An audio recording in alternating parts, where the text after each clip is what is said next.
மச்சான் வேற பிறந்த நாள், இந்த கிஃப்ட்டை கொடுத்து நீ சர்ப்ரைஸ் பண்ணிடலாம். மச்சான் மச்சான் எப்படி இருக்க? நல்லா இருக்குமா? நீ எப்படி இருக்க? வந்துட்டான் ஓசி சோறு தின்றது. வாரம் வாரம் வந்துடுறானுங்க, வெக்கமே இல்லாம. நல்லா இருக்காங்கம்மா.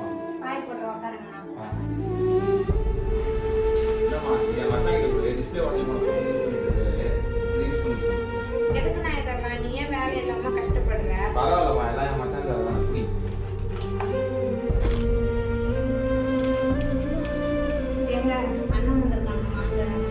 வேலை இல்லாத வெட்டி பசங்க ஓசி சோறு தின்னு வந்துடுவானுங்க. போடி.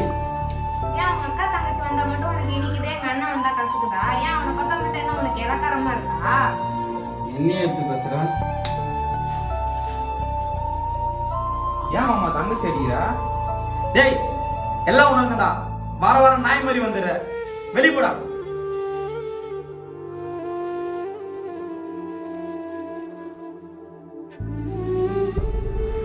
கொரோனா டைம்ல உனக்கு வேலை இல்லாதப்ப அதுதானே உனக்கு எல்லா இஎம்ஐயும் கட்டுச்சு. இப்போ 6 மாசத்துக்கு முன்னாடி உனக்கு ஆக்சிடென்ட் ஆனப்ப கூட அதான் எல்லா செலவும் பார்த்துச்சு.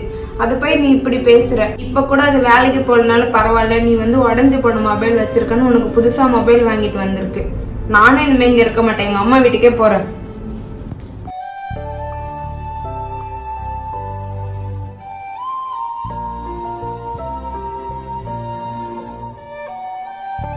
மச்சான் எப்படி இருக்கு மச்சான்? தான் மச்சான் இந்த சைடு வந்தேன். சரி, பழம் வாங்கி கொடுத்துட்டு போலான்னு வந்தேன். ஆமா, தங்கச்சி எங்க ஆளு கோயில்ல இருக்கா?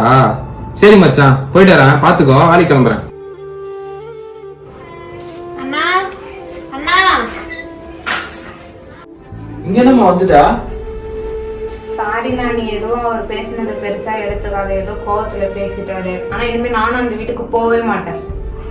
இது இல்லாம இருக்கு. மச்சான் நல்லா தானே சொன்னாரு, இவனா பாரு இன்னொரு 1 hour வந்துருவாரு. ஆனா நீ இப்படி வந்து ரொம்ப தப்புமா. வா, நம்ம வீட்லயே விட்டுறேன். நான்லாம் வரல. வா வா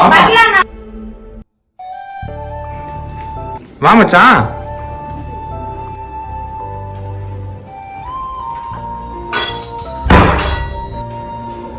சாரி மச்சான், ஏதோ கோவத்துல பேசிட்டேன்.